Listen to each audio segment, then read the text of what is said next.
रमज़ान करीम, रमज़ान करीम, रमज़ान करीम, रमज़ान करीम, रमज़ान करीम, रमज़ान करीम, रमज़ान करीम, रमज़ान करीम।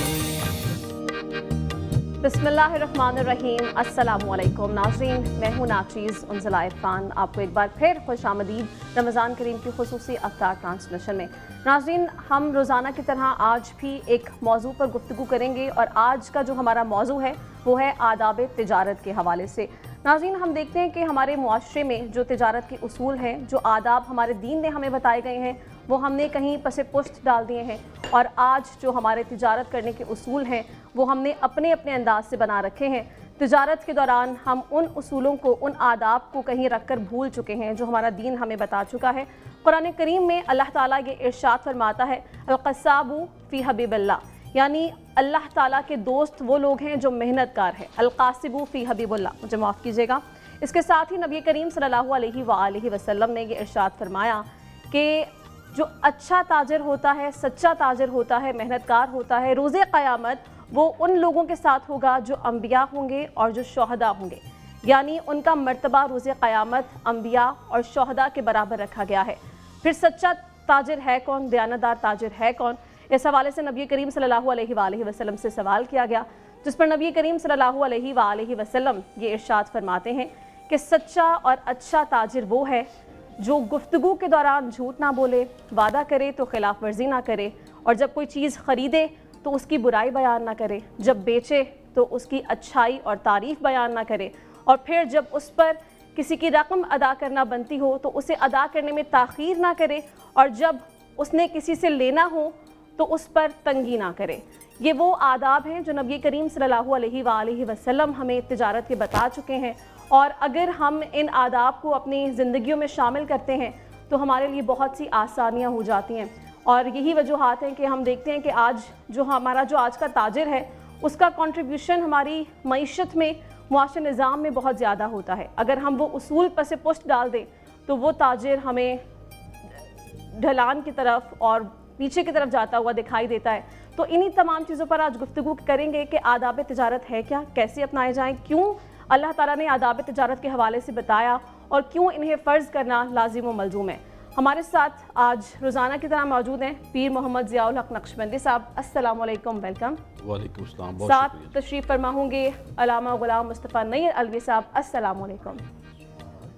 नाज़रीन, आज हमें ज्वाइन कर रहे हैं डॉक्टर अली अजमल साहब जो कि माहिर नफ्सियात हैं। आपसे भी गुफ्तगू की जाएगी। वेलकम डॉक्टर साहब। Thank you. नाज़रीन, आज हमारे साथ मौजूद होंगे मारूफ नातख़्वाह हैं हाफिज़ नबील रज़ा क़ादरी साहब। हाफिज़ साहब, शुक्रिया आपकी तशरीफ़ आवरी का, वेलकम। आपसे हम बहुत खूबसूरत कलाम भी सुनेंगे। नाज़रीन, रोज़ की तरह फ़ाइज़ा भी हमारे साथ मौजूद हैं जो कि आगाज़ ट्रांसमिशन से ही फ़ाइज़ा अपनी तैयारियों में मसरूफ़ हो जाती हैं, अफ्तार के हवाले से मेन्यू तैयार कर रही होती हैं।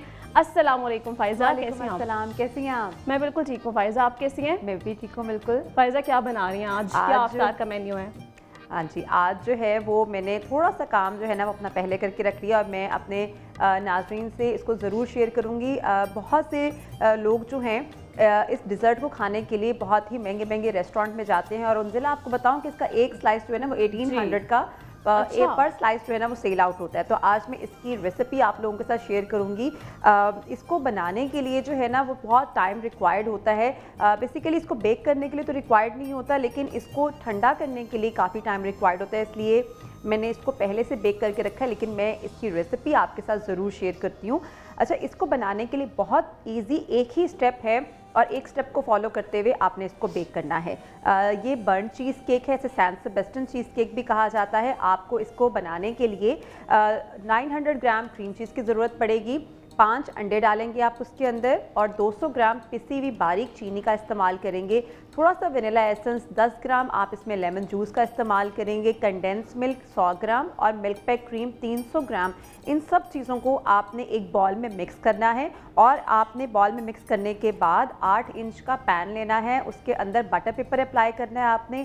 सारा मिक्सचर आप उसके अंदर डालेंगे और इसको 150 डिग्री सेंटीग्रेड पे 15 मिनट्स, और फिर उसके बाद 230 डिग्री पे आपने इसको बेक करना है तकरीबन 18 से 20 मिनट के लिए। जब इसका कलर थोड़ा सा ब्राउन आ जाएगा, अगर मेरी टीम इसका कलर दिखा दे तो फिर आपने इसको निकाल लेना है। 2 से 3 घंटे के बाद आप इसको फ्रिज में रखें।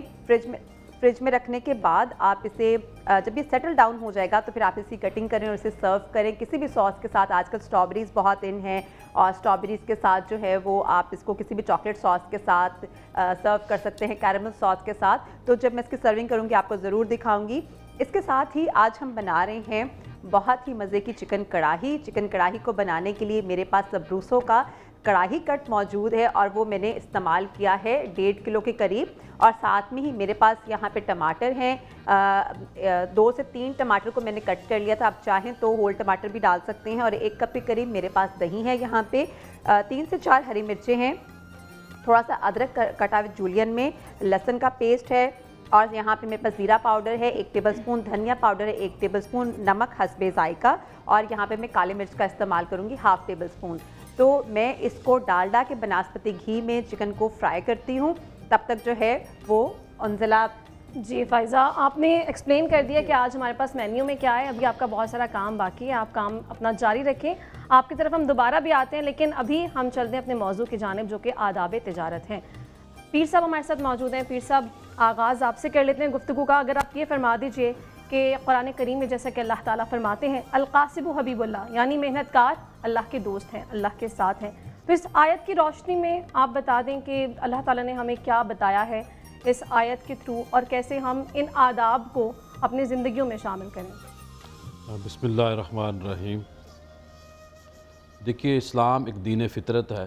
बेशक इस्लाम ने जहाँ इंसान को नमाज, रोज़ा, हज, ज़कात और जिहाद के बारे में हुक्म दिया, इसी तरह इस्लाम ने यह भी हुक्म दिया है कि ज़िंदगी ए इंसान, ए मुस्लिम, तो उन्हें गुजारनी कैसी।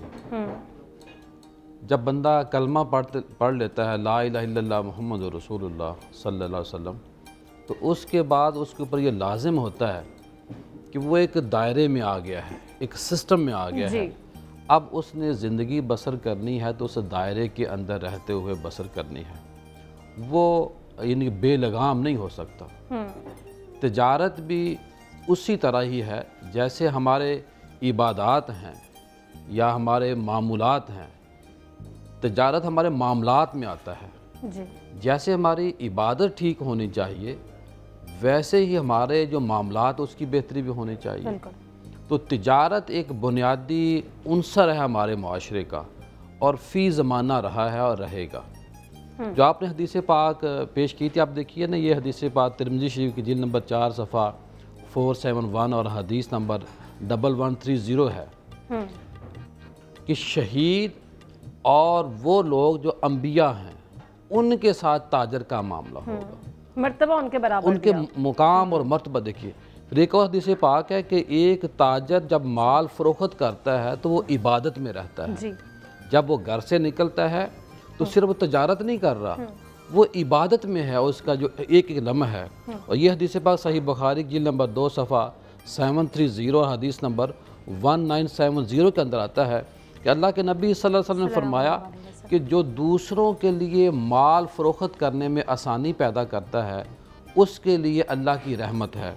और इसी तरह एक और हदीस पाक है, झूठी कस्में खाने वाले जो फासिक लोग हैं, जो ताजर लोग हैं, झूठी कस्में खाते हैं, उनके लिए भी वईद आई है कि जो लोग झूठ बोल के माल तो अपना बेच लेते हैं, उनका माल तो सेल हो जाता है लेकिन उनके माल से बरकत ख़त्म हो जाती है। और ज़ख़ीरा अंदोज़ों पर अल्लाह के नबी सल्लल्लाहु अलैहि वसल्लम ने भी लानत भेजी और अल्लाह की तरफ से भी कि वो लोग जो इब्ने माजा की जिल्द नंबर 2 सफ़ा 728 और हदीस नंबर 2153 के अंदर आता है कि अल्लाह के नबी सल्लल्लाहु अलैहि वसल्लम फरमाया कि वो लोग जो नजायज़ मुनाफा लेते हैं और ज़ख़ीरा अंदोज़ी करते हैं वो नुकसान में है, वो खसारे में है। इसी तरह जो तजारत करने का भी अल्लाह के नबी सल्लल्लाहु अलैहि वसल्लम ने तरीका बताया।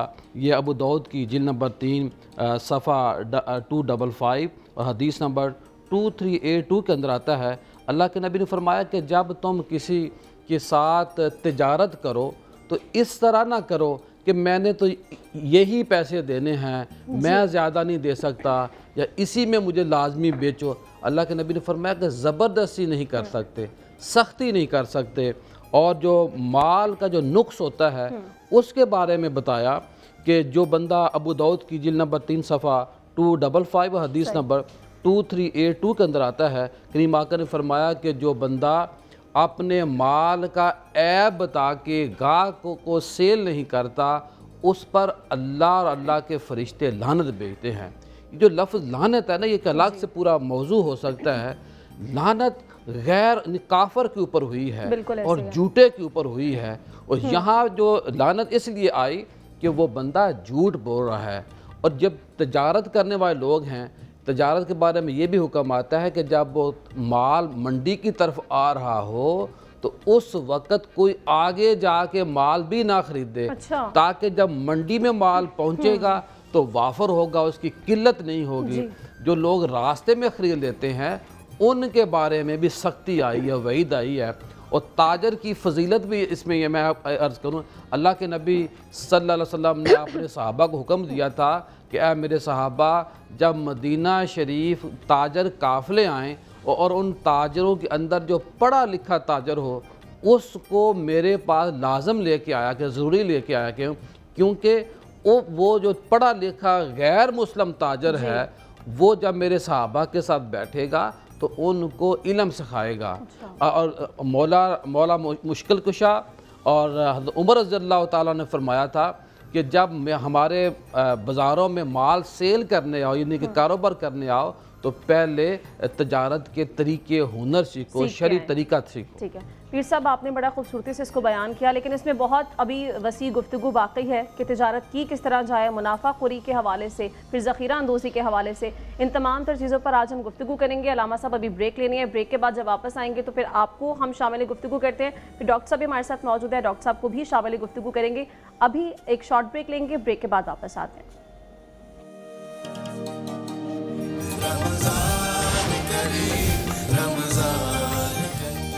اس کے ساتھ یہ بات کہنی پڑتی ہے اور ہمیں دیکھنے کو ملتی ہے کہ ہم تجارت کرتے ہوئے, کوئی بھی بزنس کرتے ہوئے, ہم وہ اصول مد نظر نہیں رکھتے جو دین نے ہمیں بتائے ہیں, قرآن و سنت نے ہمیں بتائے ہیں. ہم اگر جائزہ لیں اپنی زندگیوں کا تو جب ہم کسی تعلیمی ادارے میں جاتے ہیں تو اس جگہ کا بھی کوئی ڈسپلن ہوتا ہے, رولز اور ریگولیشنز ہوتے ہیں, یا پھر ہم کہیں نوکری کے لیے جاتے ہیں, کوئی بھی بزنس کرتے ہیں تو بزنس ٹرمز ہوتے ہیں.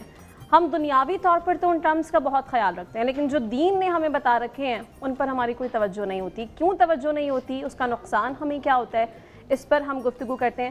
علامہ صاحب کو شامل گفتگو کر لیتے ہیں. علامہ صاحب, جیسے ہی ہم نے دیکھا ابھی جب پہلے کورونا آیا تھا تو کوئی بھی وبا اس طرح کی آتی ہے تو اس میں جو دوائیاں ہوتی ہیں یا تو وہ ذخیرہ کر لی جاتی ہیں یا بہت زیادہ مہنگی کر دی جاتی ہیں اور دگنا اضافہ اس پر کمایا جاتا ہے. تو ایسے لوگوں کے لیے دین نے ہمیں کیا بتایا ہے جو ذخیرہ اندوزی کرتے ہیں اور جو ناجائز منافع اس پر کماتے ہیں؟ ذرا روشنی ڈال دیں. اعوذ باللہ من الشیطان اللعین الرجیم, بسم اللہ الرحمن الرحیم, الحمدللہ والصلاۃ علی علیہ. پہلے تو میں گزارش یہ کروں گا معذرت کے ساتھ اگر آپ فیل نہ فرمائیں تو کیونکہ دور تک ہماری یہ آواز جا رہی ہوتی ہے. القاسم حبیب اللہ یہ آیت نہیں ہے, یہ حدیث ہے. اچھا, قرآن مجید کی یہ آیت نہیں. شکریہ, آپ نے تصحیح میری بھی کر دی ہے اور ناظرین کی بھی یقینی طور پر ہوئی. میں یہ معذرت کے ساتھ کہوں گا. دوسرا جی کہ آداب تجارت اور یہ ذخیرہ اندوزی کی قرآن و حدیث میں بہت زیادہ مذمت کی گئی ہے, اور ہمارے ہاں یہی چیزیں جو ہیں یہ چل رہی ہیں جن کی وجہ سے بلکہ حضور اکرم صلی اللہ علیہ وسلم اور امام جعفر صادق علیہ السلام کا فرمان ہے کہ ذخیرہ اندوزی کرنے والا ملعون ہے. اب ذخیرہ اندوزی ہے کیا کہ وہ تمام چیزیں جو انسان کی ضرورت کی ہیں ان کو اس وقت انسان روک لے اور بعد میں زیادہ قیمت پر بیچ دے. اس کے متعلق روایات میں یوں ملتا ہے کہ وہ چیزیں ایک ہیں عام, ایک ہیں خاص. عام چیزیں جو ہیں جو ہر وقت لوگوں کی ضرورت کی ہیں وہ اگر کوئی انسان بھی 3 دن تک روک کر رکھتا ہے اور دوسری جو ہے وہ 40 دن تک ذخیرہ کر لیتا ہے تو حدیث کے الفاظ ہیں کہ وہ بندہ ملعون ہے, لعنتی ہے, بلکہ یہاں تک ہے کہ اس کے دوران جو اس نے ذخیرہ اندوزی کی اور اس کے ذخیرہ اندوزی کے بعد جو اس نے منافع اور پرافٹ حاصل کی ہے، اگر وہ سارے کا سارا بھی اللہ کی راہ میں صدقہ و خیرات کے طور پر دے دے تو جو اس نے ایک عام مسلمان کا نقصان کیا ہے اور ان کے جذبات سے کھیلا، ان کی ضروریات کو جو اس تک نہیں پہنچایا، پھر بھی اس کا یہ کبھی نعم البدل نہیں ہو سکتا۔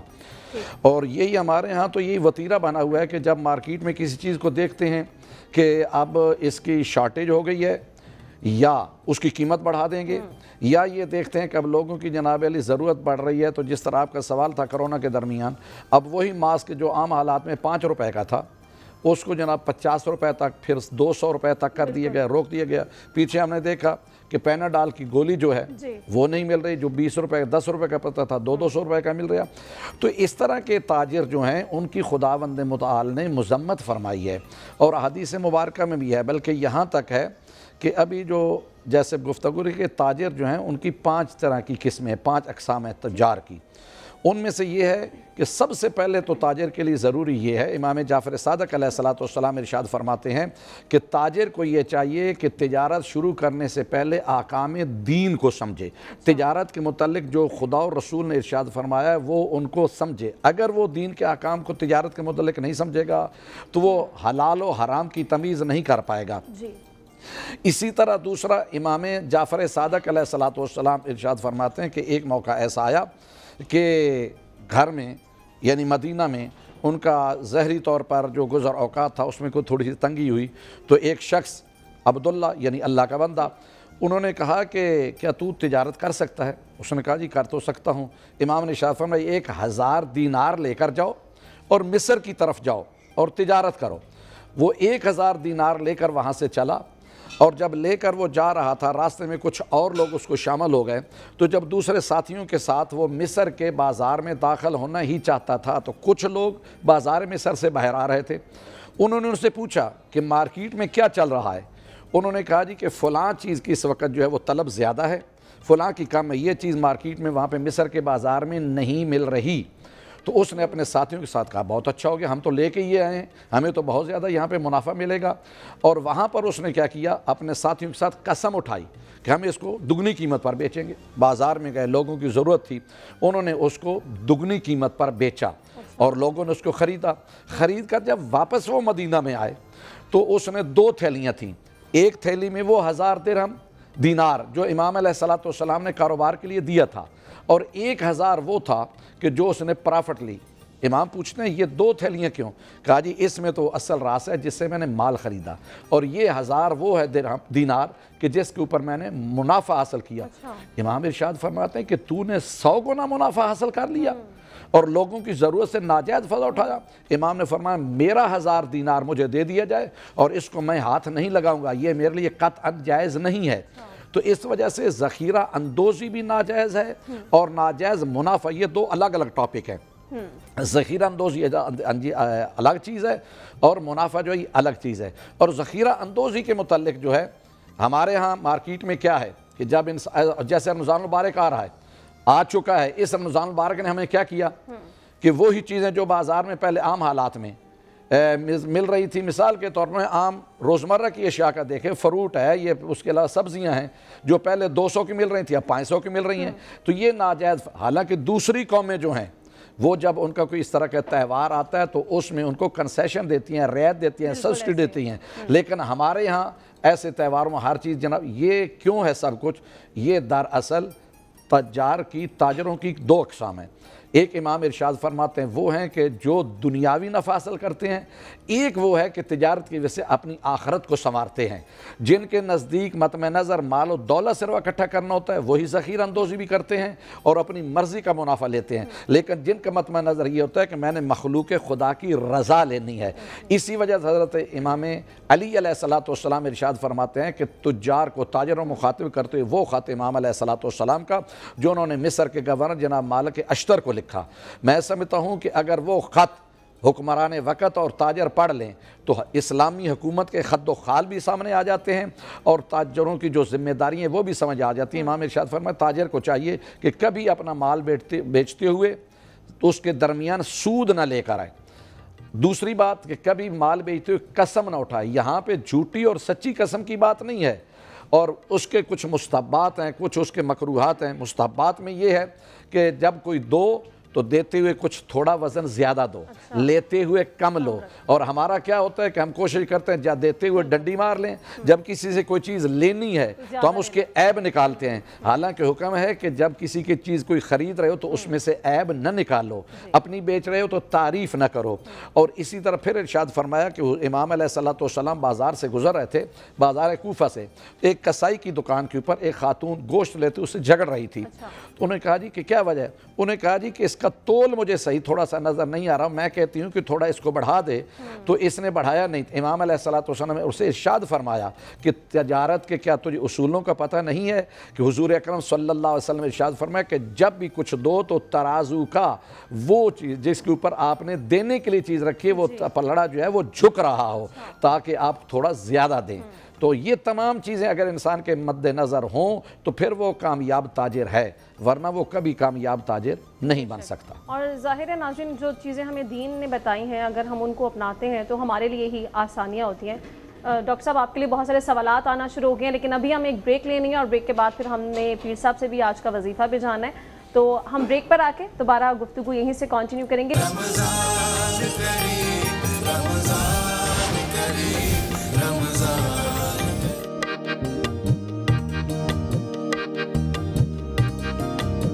ویلکم بیک ناظرین، ٹرانسمیشن میں ایک بار پھر آپ کو خوش آمدید۔ اور بریک پہ جانے سے قبل ہم نے بہت ہی خوبصورت کلام سنا حافظ صاحب سے اور بہت مزہ آیا حافظ صاحب سن کے، شکریہ۔ ناظرین گفتگو وہیں سے کنٹینیو کریں گے، لیکن ڈاکٹر صاحب نے آج ہمیں جوائن کیا آج کی نشست میں، تو ڈاکٹر صاحب آپ کے لیے بہت سارے سوالات آ رہے ہیں۔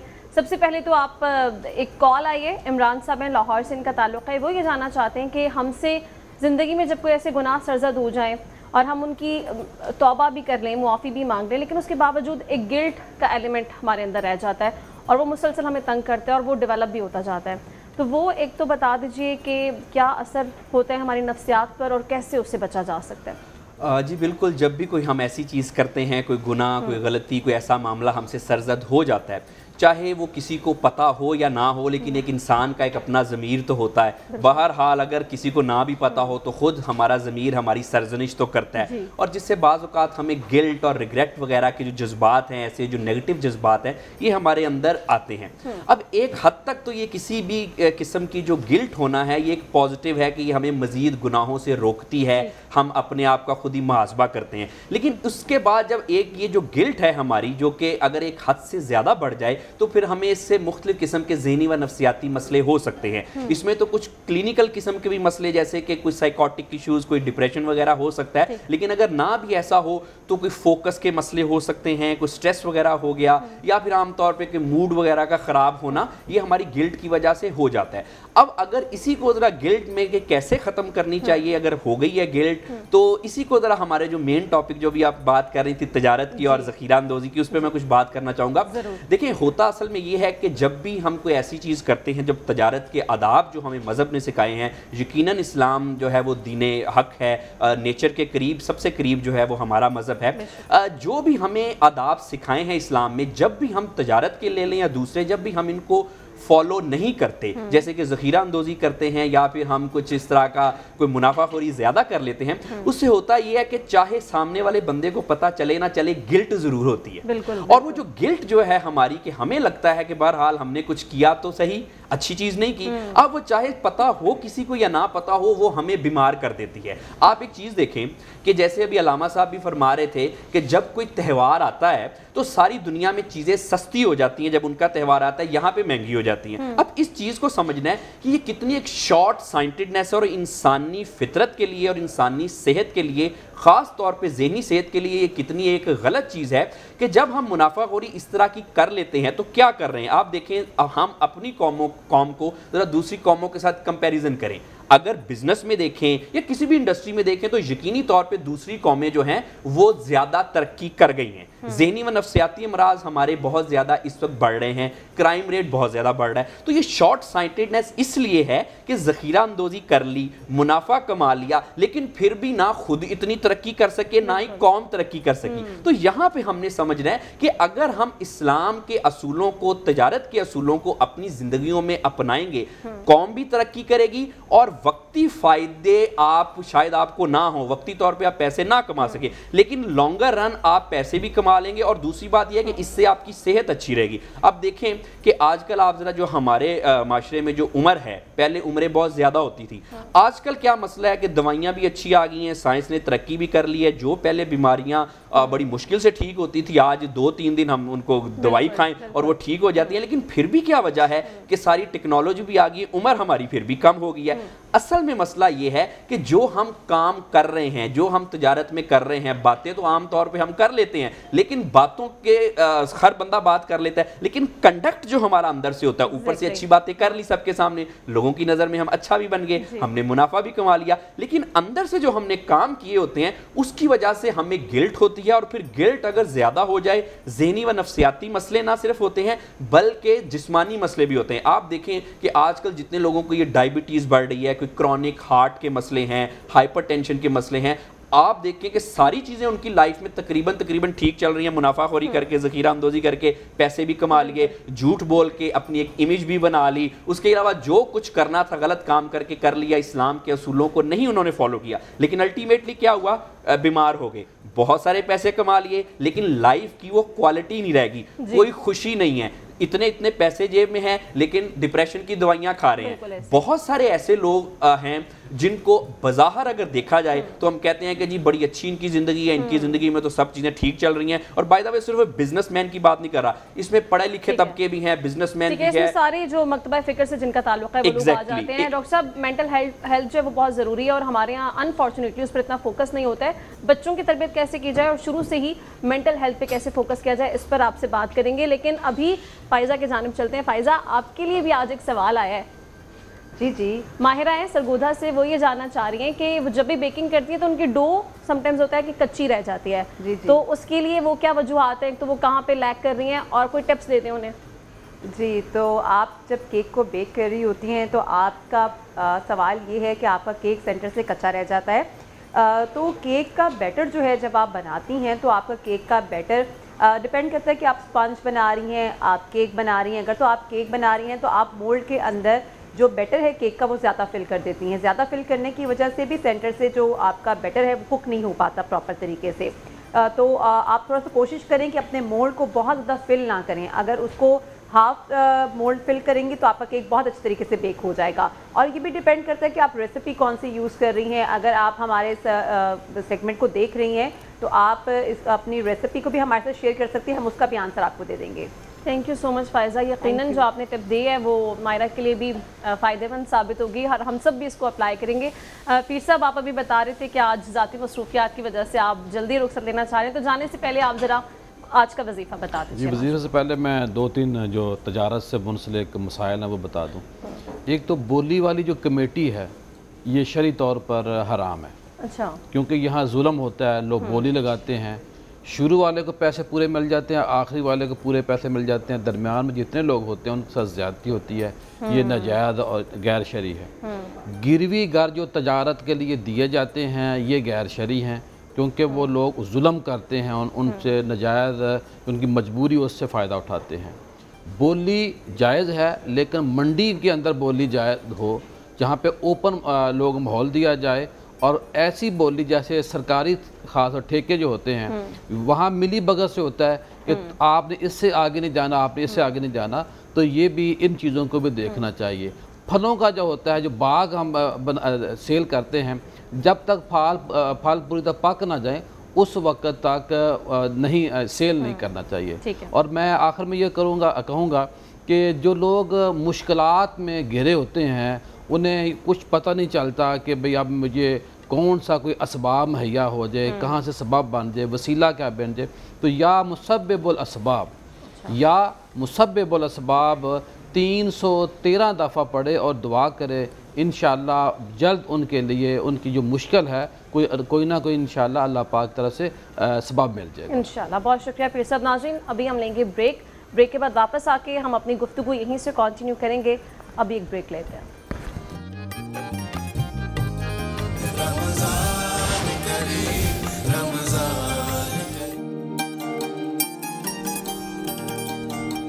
वेलकम बैक नाज़रीन। सेर हासिल गुफ्तगू का सिलसिला जारी है। आज का मौजू है आदाब तिजारत और उसी पर हम बात भी करें। नाज़रीन, आज मौजूदा दौर में टेक्नोलॉजी ने बहुत सारी चीज़ें आसान कर दी हैं और इसी तरह जो बिज़नेस के मामलात हैं वो भी काफ़ी हद तक तब्दील हो चुके हैं। हम ऑनलाइन भी चीज़ें मंगवा रहे हैं और ऑनलाइन भी बहुत ज़्यादा बिज़नेस किया जा रहा है और घर बैठे ही हम अपनी चीज़ें मंगवा सकते हैं सिर्फ एक कॉल पर या एक मेल के ज़रिए। तो इसमें जो चीज़ें हैं उनका ख्याल कैसे रखा जाए, दीन के मुताबिक दीन ने क्या सिखाया है, इस पर हम गुफ्तगू करते हैं। अल्लामा साहब, जैसे ऑनलाइन शॉपिंग का आजकल बड़ा रुझान है, लेकिन हम देखते हैं कि वो सिर्फ धोखा होता है ज़्यादातर। बताया कुछ जाता है, दिखाया कुछ जाता है, लेकिन जब चीज़ हम तक पहुंचती है तो वो कुछ और ही होती है। तो झूठ बोल के बेचना, उसकी क्या सज़ा दीन ने बताई है? इस्लाम में बुनियादी तौर पर वैसे ही झूठ बोलना हराम है। तो जिस काम की बुनियाद ही झूठ पर होगी वो कामयाब कब होगा? जो ताजिर अपनी तिजारत का यानी उसका दारो मदार ही झूठ के ऊपर है वो कभी उसमें से न नफ़ा हासिल कर सकता है न कभी कामयाब हो सकता है।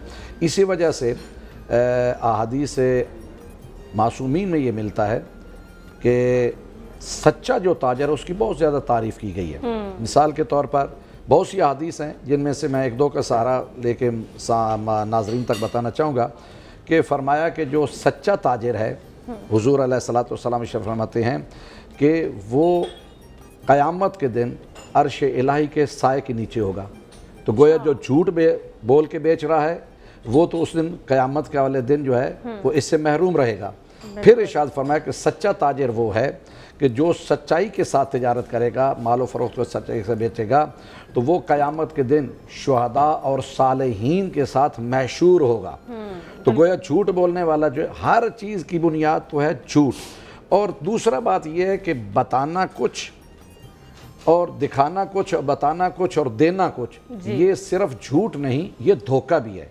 और धोखा और फ्रॉड में चीज़ आती है। तो धोखाधड़ी को भी इस्लाम में बहुत उसकी मज़म्मत की गई है।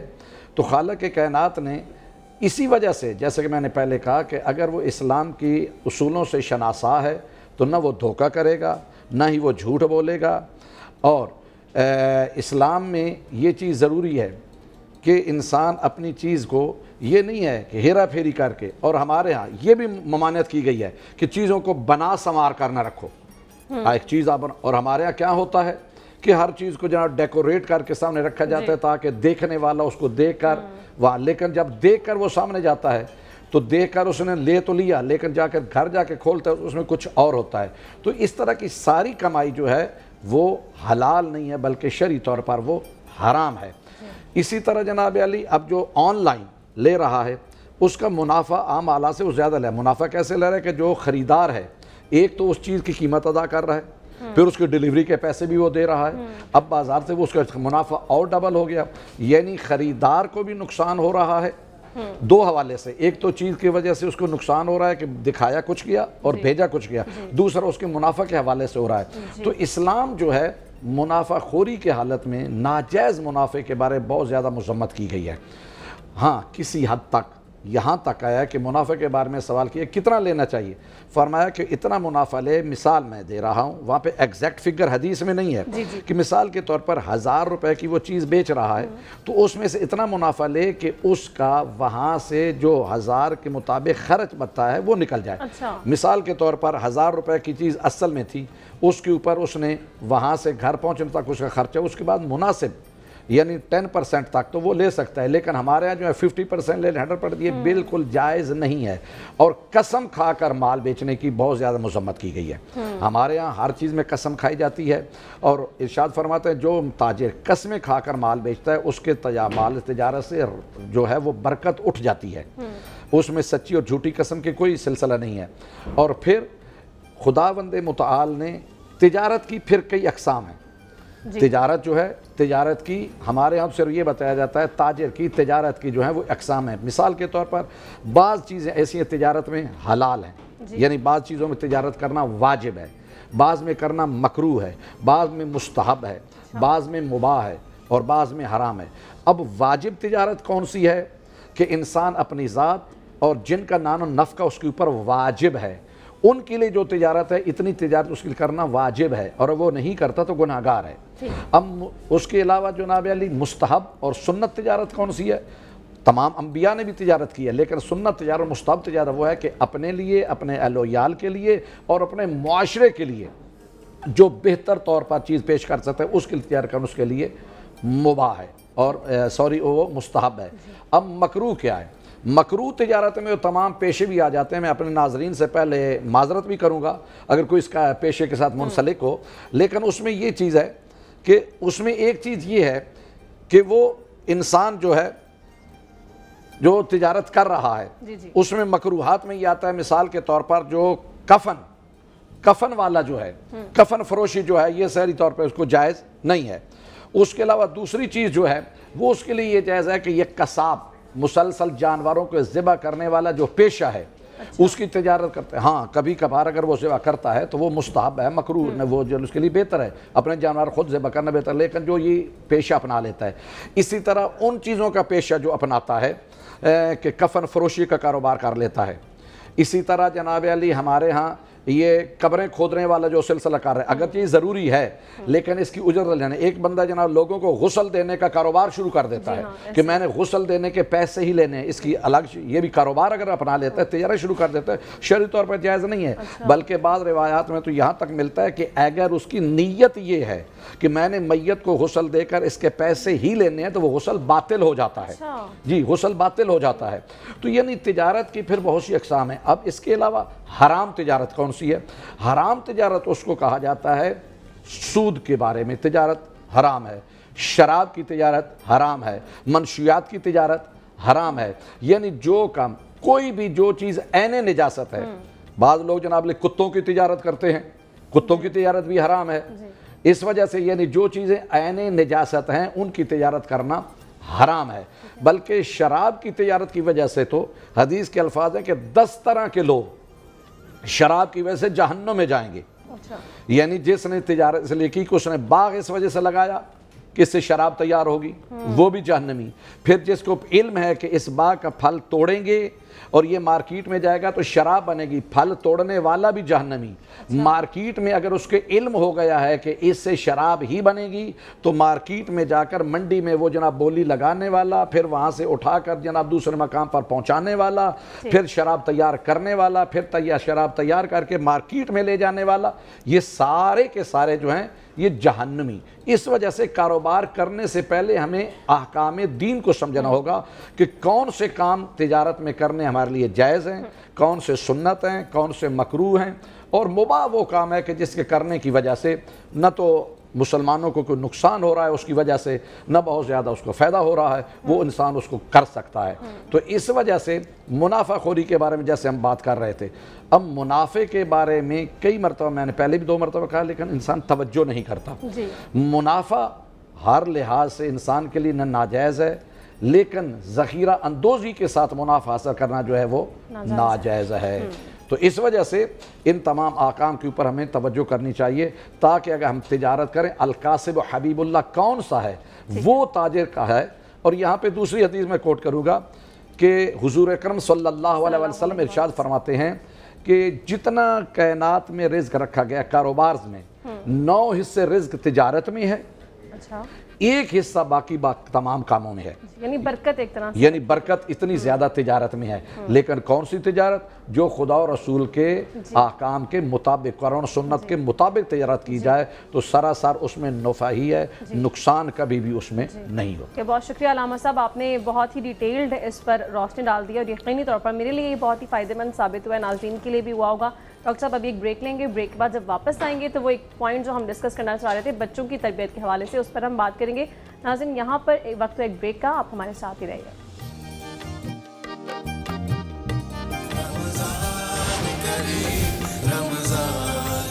नाज़रीन हमारी गुफ्तगू का सिलसिला भी जारी था, अलामा साहब डॉक्टर साहब हमारे साथ ही मौजूद हैं। डॉक्टर साहब जैसे अभी पहले मैंने जैसे बात की कि मेंटल हेल्थ जिसे कुछ समझा ही नहीं जाता अनफॉर्चुनेटली हमारे माशरे में, तो वो कौन सी चीज़ें हैं जो कि शुरू से ही हम अपने बच्चों की जब तरबियत करते हैं तो मेंटल हेल्थ का ख़ास ख्याल रखा जाए, क्योंकि ये वो बेसिक चीज़ होती है जो बाद में आपका नेचर भी बन जाती है, ब्रॉटअप हो जाती हैं, बहुत सारी चीज़ें डेवलप हो जाती हैं, तो कैसे हम ख्याल रख सकते हैं? जी बिल्कुल, आपने बड़ी रेलिवेंट बात की। सबसे पहले तो इस चीज़ को हमने समझना है कि जो मेंटल हेल्थ है वो हमारी इतनी ही ज़रूरी है जितनी कि हमारी फ़िज़िकल हेल्थ ज़रूरी है, बल्कि एक हद तक हमारी जिस्मानी सेहत से भी ज़्यादा ज़रूरी है। क्योंकि देखिए, अगर बहरहाल जिस्म में कोई ना कोई मसला है तो हम कोई ठीक तरह से नहीं ज़िंदगी गुजार सकते, लेकिन अगर ज़हनी सेहत में थोड़ा सा भी मसला आ गया तो वो फिर हम ना सिर्फ कि उस वक्त प्रॉब्लम होती है हमें, बल्कि हमारी ओवरऑल लाइफ पे इसका असर होता है। हमारे करियर पे असर होगा इसका, हमारे रिलेशनशिप पे असर होगा, हमारी अपनी जो पर्सनल ग्रूमिंग है या ओवरऑल सारी चीज़ों पे इसका असर होता है। अब आपने जो पूछा कि मेंटल हेल्थ पे कैसे हमें फोकस करना चाहिए छोटी उम्र से ही, तो सबसे पहले करना तो चाहिए, इसकी अहमियत बहुत ज़्यादा है। अब कैसे की बात आप देखें कि जहाँ तक आपने बच्चों की बात की, आजकल जो एक्सपीरियंस में आया है कि बच्चों में रिकॉर्ड केसेस आ रहे हैं ज़हनी व नफ्सियाती अमराज के। आजकल जितने ऑटिज़म के बच्चों में केसेस हैं, जितने ADHD के या चाइल्ड डिप्रेशन है या OCD है, ये मुख्तलिफ ज़हनी व नफ्सियाती किस्म के अमराज हैं जो बच्चों में आ रहे हैं, वो पहले नहीं आते थे।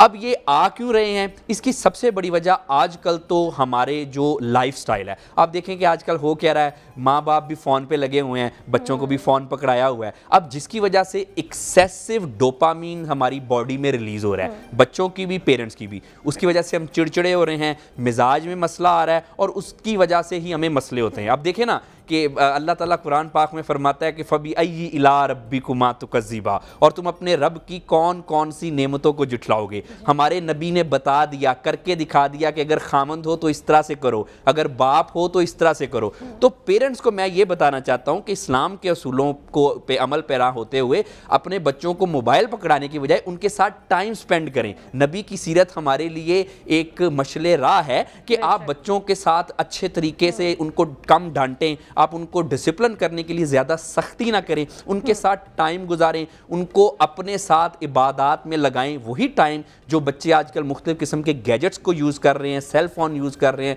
पेरेंट्स खुद सेल फ़ोन यूज़ करें, और उसके बाद फिर आम तौर पे जो एक्सेसिव डोपामीन रिलीज़ होता है एक्सेसिव सेल फ़ोन और ये दूसरे गैजेट्स यूज़ करने की वजह से, उससे फिर पेरेंट्स की आपस में कुछ झगड़े वगैरह होते हैं, जिसका आम तौर पे बच्चों पे नेगेटिव असर होता है। एक तो ये रीज़न है बच्चों में ज़हनी व नफ्सियाती मसाइल की, और इस तरह से हम इसको हल कर सकते हैं। दूसरी बात, अगर देखें कि अगर ये ऑटिज़म वगैरह के मसलों की बात करें तो आजकल जो प्री नेटल इन्वायरमेंट है, यानी कि पैदाइश से पहले अगर कुछ कॉम्प्लिकेशंस वगैरह हो जाती हैं तो उसमें भी बच्चों की ज़हनी व नफ्सियाती सेहत वो पैदाइशी तौर पे कुछ ना कुछ मसले हैं। लेकिन फिर वही बात है कि आप अपने बच्चों के साथ टाइम स्पेंड करें, आप अपने बच्चों को टाइम दें, उनको सुने, जैसे कि हमारे नबी ने करके दिखा दिया ना कि खामंद हो तो ऐसे खामंद बनो, अगर बाप हो तो इस तरह के बाप बनो। अगर वही चीज़ें हम कर लें, अपनी ज़िंदगी में अपना लें, तो ना सिर्फ बच्चों को हम ज़हनी व नफ्सियाती मसाइल से बचा सकते हैं, बल्कि उनकी जो ग्रोथ है वो भी बहुत ज़्यादा, ज़हनी व नफ्सियाती ग्रोथ अहम हो सकती है। और आप देखें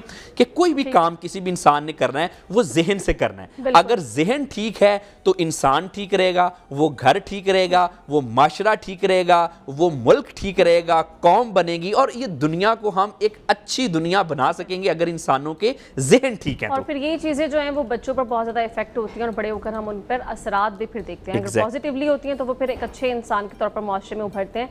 अल्लामा साहब, इसी गुफ्तगू के ऊपर मैं आपसे आपका इनपुट जानना चाहती हूँ कि नबी करीम सल्लल्लाहु अलैहि वसल्लम की जो ज़ात थी वो हमारे लिए एक नमूना थी, हम उससे हर चीज़ सीख सकते हैं। और जैसा कि भी डॉक्टर साहब कह रहे थे कि बच्चों पर बहुत ज़्यादा असरअंदाज होती हैं चीज़ें, तो नबी करीम सल्लल्लाहु अलैहि वसल्लम ने उनका जो भी रिश्ता था वो बेमिसाल था, हमें उसकी मिसाल कहीं नहीं मिलती है। तो हम कैसे उनकी ज़िंदगी से सीखते हुए वो तमाम चीज़ें अपने तमाम रिश्तों में अपना सकते हैं, और वो फिर उसके फ़वाइद आगे फिर क्या होते हैं हमारे? हुज़ूर अकरम सल्लल्लाहु अलैहि वसल्लम की ज़िंदगी कुरान में जैसे कि हमारे नमूना है, लक़द कान लकुम फ़ी रसूलिल्लाहि उस्वतुन हसना। तो ये बच्चों की चीज़ तिजारत के हवाले से भी आती है कि अक्सर हम देखें कि बाज़ लोग बच्चों को दुकान पे बिठा देते हैं जी। शरीयत में, कुरान और सुन्नत में नाबालिग बच्चा जो मुमय्यज़ नहीं है, तमीज़दार नहीं है, उससे सौदा अगर आपने कोई भी मुआहदा किया है लेन देन का तो वो नाजायज़ है, बल्कि हराम और हुर्मत तक है। ठीक है।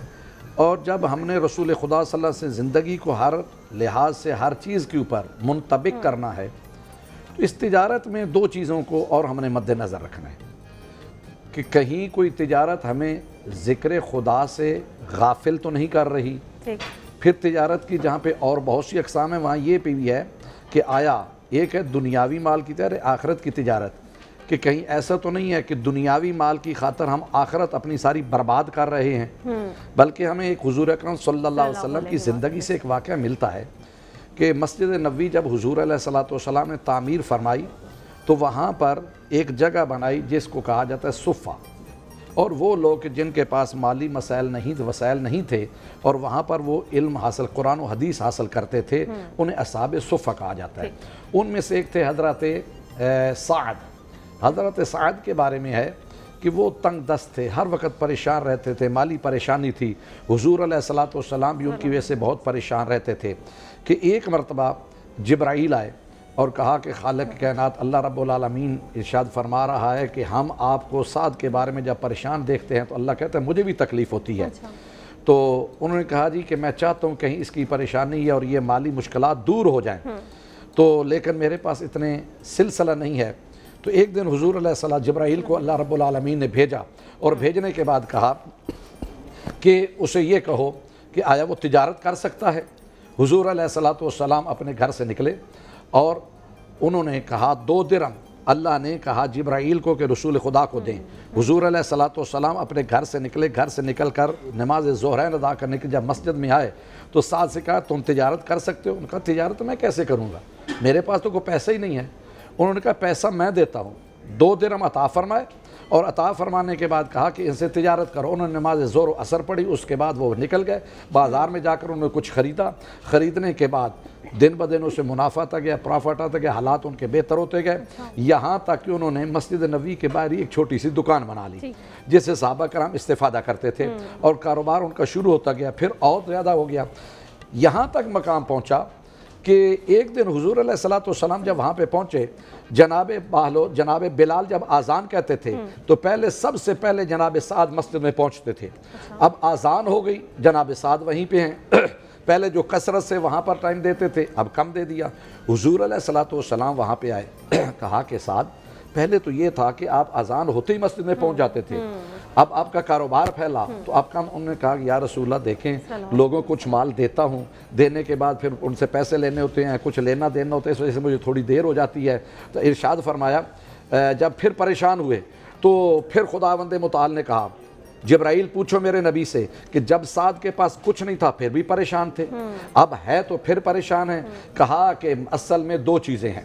کہا پھر دیکھو کہ پہلی حالت پہ اس کو لے آئیں یا اسی حالت پہ باقی رہے. حضور ارشاد فرماتے ہیں کہ دنیا تو کسی طرح سے گزر جائے گی لیکن میں سعد کی آخرت برباد ہوتے نہیں دیکھ سکتا.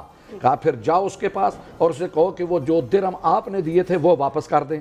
حضور علیہ السلام وہاں پر پہنچے اور کہا کہ سعد اب آپ کا کام تو وسیع ہو گیا, کیا میرے 2 درہم واپس کر سکتے ہو؟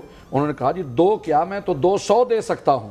انہوں نے 2 درہم جیسے واپس لیے تو آہستہ آہستہ ان کا کام جو ہے وہ ختم ہونا شروع ہو گیا, اور پھر اسی غربت کی طرف انہوں نے کہا کہ اس کا غریب رہنا اللہ کی طرف عبادت اور خوف خدا کی وجہ سے ذکر اللہ کی طرف دیتا تھا, اور مالدار ہونے کی وجہ سے یہ خدا کی یاد سے غافل ہو گیا ہے. تو اس وجہ سے تجارت میں ہمیں یہ بھی دیکھنا چاہیے کہ کہیں تجارت کی وجہ سے ہم نماز تو نہیں چھوڑ رہے, تلاوت قرآن تو نہیں چھوڑ رہے, روزہ تو نہیں چھوڑ رہے. اگر ہمیں تجارت ذکر خدا سے دور کر رہی ہے تو وہ تجارت بھی ہمارے دوست ہیں وہ ادا کرنا پہلے ضروری ہے, اور جو دنیاوی معاملات ہیں وہ بعد میں آتے ہیں. ناظرین ابھی لیں گے ایک شارٹ بریک کے بعد واپس آ کے گفتگو یہیں سے کنٹینیو کریں گے.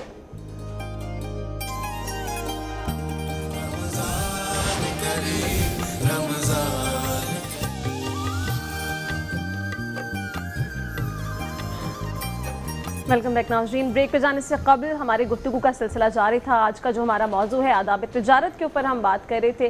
تو علامہ صاحب وقت کی کمی کا خیال رکھتے ہوئے میں چاہوں گی اگر آپ ناظرین کو بتا دیں کہ ہم نے اگر دین کے بتائے ہوئے آداب چھوڑ دیے تو آج ہم دیکھتے ہیں کہ نقصانات ہمارے کتنے زیادہ ہو رہے ہیں. کیا فوائد ہیں, کیسے اپنایا جائیں اور اس سے فیض یاب ہو سکیں؟ تجارت میں انسان معمولی کاموں سے خدا رسول کے حکم پہ عمل کر کے بہت زیادہ منافع کما سکتا ہے اور برکتیں حاصل کر سکتا ہے. اس میں ایک ہے اطاعت والدین. لوگ کاروبار میں پڑ جائیں تو والدین یاد ہی نہیں ہوتے. قرآن مجید کا واقعہ ہے, कुरान मजीद के जो सूरह बकरा अरबी ज़बान में गाय को कहते हैं, और ये गाय का वाक़या ही ये है कि एक वाक़या सारा, क्योंकि दामन वक्त में गुंजाइश नहीं, वो ये है कि हज़रत मूसा अलैहिस्सलाम को हुक्म दिया गया कि वहाँ पे एक बंदा कत्ल हो गया था और उसका कातिल नहीं मिल रहा था। तो खुदावंद मुताल ने फरमाया कि गाय को ज़िबा करें और उसका एक टुकड़ा इसको लगाएं, तो फिर वो बंदा ज़िंदा होकर अपना कातिल बता देगा। तो तय हुआ कि बहुत से सवाल हुए कि वो गाय कैसी होनी चाहिए बहरहाल, लेकिन कीमत उसकी तय ये हुई कि जब इसको ज़िबा किया जाए तो इसके अंदर जितना भी दौलत आ जाएगी वो होगी। वो तकरीबन उसके मुताबिक मिलता है कि 20 लाख दीनार, यानी उसके जो खाल उतारेंगे तो खाल के अंदर जितनी दौलत इकट्ठी। वो क्यों ये कीमत थी कि वो शख्स जिसके पास ये गाय थी वो एक इंसान था जो खुदा रसूल का ताबेदार था, उसने कहीं कोई सौदा किया तिजारत का, उसमें बहुत ज़्यादा उसे प्रॉफिट होनी थी, लेकिन उसके गोदाम की चाबियाँ उसके बाप के सराहने के नीचे थी। जब वहाँ पर आया तो उसने ये कहा कि अब मेरा बाप आराम कर रहा है, मैं अपने बाप के आराम में मुखिल नहीं होता, मैं उसकी इताअत में और उसको तकलीफ़ और ज़ामत में नहीं डालना चाहता। उसने सौदा जिनसे किया था उनको वापस भेज दिया। जब बाप उठे उसने कहा जी उस कारोबार का क्या हुआ, गाहक आए हुए थे, उसने कहा जी चाबियाँ आपके पास थी, प्रॉफिट बहुत मिल रहा था, लेकिन मैंने आपको तकलीफ़ नहीं देना बर्दाश्त की।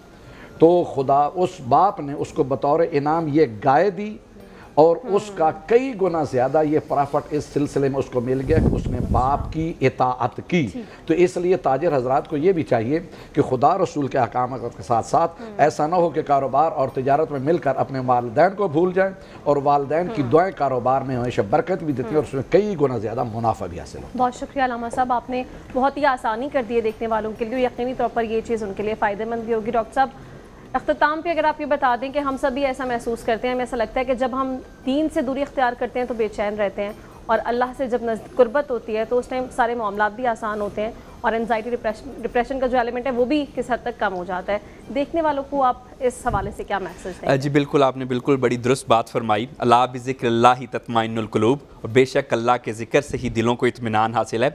जब हम दीन को फॉलो करते हैं, हम अपने दीन के असूलों को पे चलते हैं, तो यकीनी तौर पे हम इत्मीनान में होते हैं। हमें लगता है कि एक ऐसी हस्ती है कि जो हमें सुन रही है और हमारे मसले हल कर देगी। इंसान कभी भी तन्हा नहीं होता। तन्हाई जो है वो बहुत सारे ज़हनी व नफ्सियाती अमराज को जन्म देती है, इंसान का कॉन्फिडेंस लो करती है, और भी बहुत सारे ज़िंदगी में मसले पैदा करती है। आम तौर पे देखने वालों को मैं यही कहना चाहूँगा कि दीन को फॉलो करें, क्योंकि कुछ लोग ऐसे अगर हम ज़्यादा दीन को फॉलो नहीं करते तो हम कुछ आज़ाद तो हो जाते हैं, हमारे कुछ ख्यालात आज़ाद हो जाते हैं, लेकिन वो आज़ादी वक्ती तौर पे आपको फ़ायदा देती है, आपको अच्छा महसूस करते हैं, लेकिन लॉन्गर रन बहुत देर तक वो आपको नुकसान देती है। आज़ादी तन्हाई लेके आती है। बिल्कुल अपने आप को दीन के असूलों से आज़ाद ना करें, उन पे अमल पैरा रहें, आप तन्हा नहीं होंगे, आपकी सेहत अच्छी रहेगी, ज़हनी व नफ्सियाती मसाइल से बचेंगे, पुरुमीद रहेंगे, आप खुद एतमाद रहेंगे, फोकस रहेंगे, अपने काम को, अपने मामलात को ठीक तरह से कर सकेंगे और ज़िंदगी में और आखिरत में तरक्की कर सकेंगे। ठीक है, बहुत शुक्रिया डॉक्टर साहब, आज आपकी तशरीफ़ आवरी का, आपके सिर हासिल गुफ्तगू का, और अल्लामा साहब आपकी तशरीफ़ आवरी का भी बहुत शुक्रिया। इसके अलावा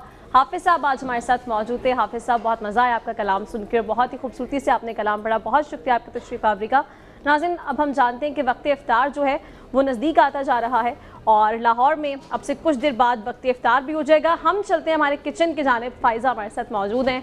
तो फ़ाइज़ा, आज आप बना रही हैं चिकन कढ़ाई, उसके अलावा स्ट्रॉबेरी शेक बन रहा है, कहाँ तक जो तैयारियां वो आपकी पहुंच चुकी हैं और क्या क्या बन गया आज? जी, तो फरा, मेरे पास यहाँ पे चिकन कढ़ाई बन चुकी है। चिकन कढ़ाई की जल्दी से आपके साथ रेसिपी जो है वो मैं शेयर कर देती हूँ। मैंने क्या किया था, सबरूसों का कढ़ाई कट चिकन लिया था, मैं आपको दिखा दूँ। और हाँ, अच्छा, मुझे लगता है आप फरा को आज मिस कर रही हैं।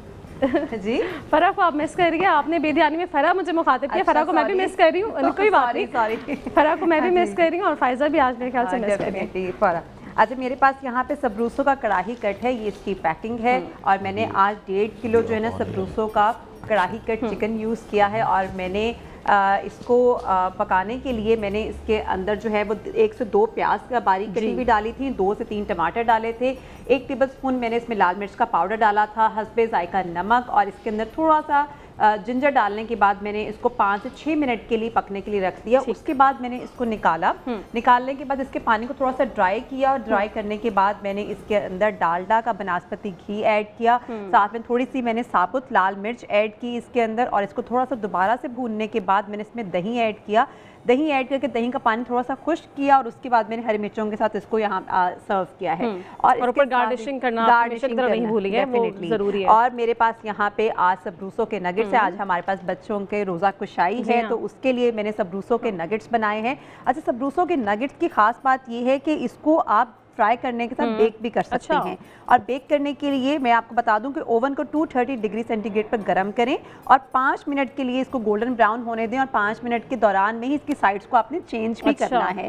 तो ये दोनों पॉइंट ऑफ व्यू से जो है ना आप खा सकते हैं। जिनको ऑयल में फ्राई पसंद है वो डालडा कुकिंग ऑयल में इसको फ्राई करें, और जिसको बेक पसंद है वो अपने हेल्थ की पॉइंट ऑफ व्यू से इसको बेक करके भी खा सकते हैं। क्योंकि बच्चे बहुत पसंद करते हैं नगेट्स अफ्तार में, बच्चों को आप जरूर बना के दें। और साथ में हम आते हैं अपने ड्रिंक की तरफ, और हमारा चीज़ केक रेडी है। चीज़ केक की मैंने सर्विंग की है चॉकलेट सॉस के साथ, और साथ में मैंने स्ट्रॉबेरी सॉस के साथ इसकी सर्विंग की है। आप चाहें तो कैरमल सॉस के साथ भी इसकी सर्विंग कर सकते हैं। और आप खाइएगा और आपने मुझे ज़रूर फीडबैक देना। मैंने सुना आप मीठा कम खाती हैं थोड़ा सा। अब आप तो जान चुके हैं फायदा कि मेरा टेस्ट क्या डेवलप है, लेकिन आप ये ज़रूर खाइएगा। ज़रूर, मैं ट्राई करूँगी। अच्छा, ड्रिंक के लिए मेरे पास आज मैं बना रही हूँ स्ट्रॉबेरी एंड ऑरेंज जूस बना रही हूँ। तो मेरे पास यहाँ पे 2 कप के करीब स्ट्रॉबेरीज हैं। अच्छा, स्ट्रॉबेरीज से ना जब सीजन में आ जाए तो भरपूर फायदा उठाना चाहिए। स्किन के लिए बहुत अच्छी हैं, विटामिन सी इसमें बहुत ज़्यादा होता है, स्किन के लिए बहुत अच्छी हैं, टेस्ट में बहुत अच्छी होती हैं। और यहाँ पे साथ ही मेरे पास 2 कप के करीब ऑरेंज जूस है, और यहाँ पे 3 टेबलस्पून मेरे पास हनी है।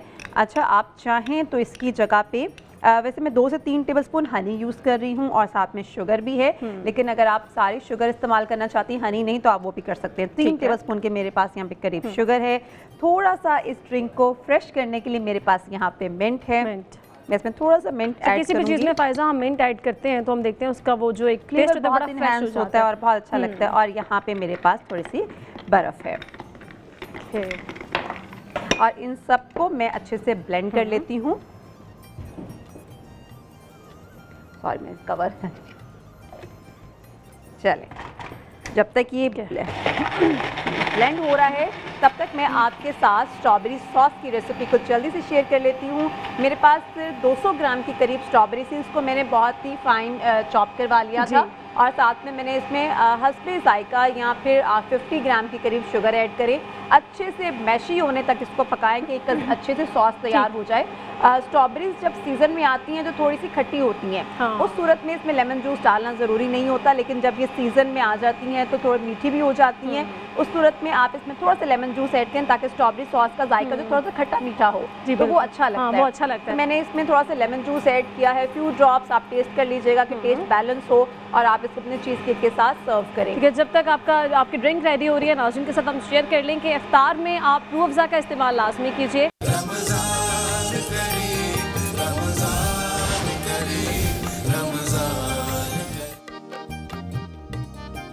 जैसा कि आप देख सकते हैं कि वो बच्चे जिन्होंने आज रोज़ा रखा है वो हमारे पास आ चुके हैं और उनसे हम गुफ्तगू करते हैं। सबसे पहले हम चलते हैं दाईं जानिब। अस्सलाम वालेकुम। वालेकुम अस्सलाम। अस्सलाम वालेकुम। वालेकुम अस्सलाम। क्या नाम है आपका? अनीबा। अनीबा, रोज़ा रखा है आपने? यस। कैसा गुजरा रोज़ा? बहुत अच्छा। अच्छा गुजरा। अनीबा, आपका पहला रोज़ा तो नहीं है, इससे पहले भी आप रोज़े रखते हैं? हाँ जी। अच्छा, कितने साल की है अनीबा आप? मैं 10 इयर्स की हूँ। 10 इयर्स की हैं अभी। सबसे पहला रोज़ा आपने लास्ट ईयर रखा था इसका मतलब? यस। अच्छा, और साथ आपके भाई हैं? अस्सलाम वालेकुम। आपका नाम क्या है? अजहान। बड़े प्यारे हैं आप, रोज़ा रखा है अजहान ने भी, तो छोटे से आप। इंशाल्लाह अगले साल अजहान भी रोज़ा रखेंगे। और साथ हमारे साथ कौन है? अस्सलाम वालेकुम। आपका नाम क्या है? ईमान। ईमान, आप भी इंशाल्लाह अगले साल आप ही की तरह रोज़ा रखेंगी? चलें, फिर हम आपसे भी गुफ्तगू मज़ीद करेंगे। अस्सलाम वालेकुम। यहाँ पे कौन मौजूद है? आपका नाम क्या है? आबिश। आबिश। आबिश, बड़ा प्यारा नाम है आपका। रोज़ा रखा है आबिश ने? अच्छा, पहला रोज़ा रखा है? हाँ जी। अच्छा, आज आबिश का पहला रोज़ा है। भाई पहले रोज़े की बहुत बहुत मुबारकबाद आपको आबिश। तो बताएं, आपने सहरी में आज क्या खाया? कल जब आपने सहरी की तो क्या खाया? पराठा अंडा। बस? अच्छा, रोज़ा तो नहीं लगा फिर दिन भर आज ज़्यादा? पहला रोज़ा था ना आपका? नहीं, इतना ज़्यादा नहीं लगा, थोड़ा सा लगा? अच्छा, थोड़ा थोड़ा लगा था। अफ्तारी में आबिश ने क्या खाना है? कुछ फरमाइश की है मामा से कि मुझे ये चाहिए, आज ये लाजमी बना होना चाहिए, ऐसा कुछ फरमाइश करके आई हैं? कोई फरमाइश नहीं की? बच्चे तो बड़ा तंग करते हैं मामा को। بتاتے ہیں فرمائشیں ہو رہی ہوتی ہیں، خاص طور پہ رمضان میں، تو عابش نے کوئی فرمائش نہیں کی، یعنی عابش جو ہیں وہ بڑی اچھی بچی ہیں۔ عابش کون سی کلاس میں ہیں آپ؟ 2 کلاس میں ہیں۔ آج تو سنڈے تھا، اسکول بھی آف ہوگا آپ کا، ٹھیک ہے۔ اب پیپرز ہیں اس لیے ہم لوگ نے میں نے اب 3 میں جانا۔ اچھا، اب اس کے بعد عابش جو ہے وہ کلاس 3 میں چلی جائیں گی۔ السلام علیکم، وعلیکم السلام۔ آپ کا نام کیا ہے؟ ملیحہ بطول۔ ملیحہ، آپ کا تو پہلا روزہ نہیں ہے، آپ پہلے بھی روزے رکھ رہی ہیں، آپ مجھے بتا رہی تھی ابھی، تو آج کیسا روزہ گزرا ہے آپ کا؟ اچھا لگتا ہے۔ اچھا گزرا ہے۔ آپ کون سی کلاس میں پڑھتی ہیں؟ 4 کلاس میں۔ چلیں، بہت شکریہ آپ کی تشریف آوری کا، اور وہ بچے بھی آج ہمارے ساتھ موجود ہیں جنہوں نے اپنی زندگیوں کے آج پہلے روزے رکھے ہیں، ان کو بہت بہت مبارکباد۔ اور یہ عابش آپ کے لیے، آپ کے پہلے روزے کی آپ کو بہت بہت مبارک، بہت شکریہ آپ کے آنے کا، اور یہ آپ کے لیے بہت شکریہ آپ کی تشریف آوری کا۔ ناظرین، میں چاہتی ہوں اجازت، ابھی لیں گے ایک بریک، اور بریک کے بعد ہم آپ کو دکھائیں گے کہ شہر قائد میں رہنے والے کن تیاریوں میں مصروف ہیں، اور لاہور میں رہنے والے لوگ اب سے کچھ دیر بعد ہی وقت افطار میں داخل ہو جائیں گے اور اپنے روزے کو افطار کریں گے۔ مجھے اور میری ٹیم کو دیجیے اجازت، اللہ حافظ۔ رمضان کریم، رمضان